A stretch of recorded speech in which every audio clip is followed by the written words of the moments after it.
I'm Dr. Shaw. I'm going to talk about today the 10 most common mistakes, and the topic for today's auto injury mistake that people make is that when they have their injury and the ambulance shows up at the site of the injury, they choose not to take the ambulance to the hospital. Now, some people do this; they don't want to take the expense. Some people say, "Well, I don't feel so bad right now," and the truth is, you might not feel that bad right now. You'll probably feel really bad a half an hour from now, or a couple of hours from now, and certainly by the next morning.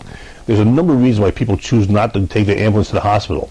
I can tell you that it's a very important thing to do for a number of reasons. From a clinical perspective, there are injuries which oftentimes go undiagnosed or unrealized right away.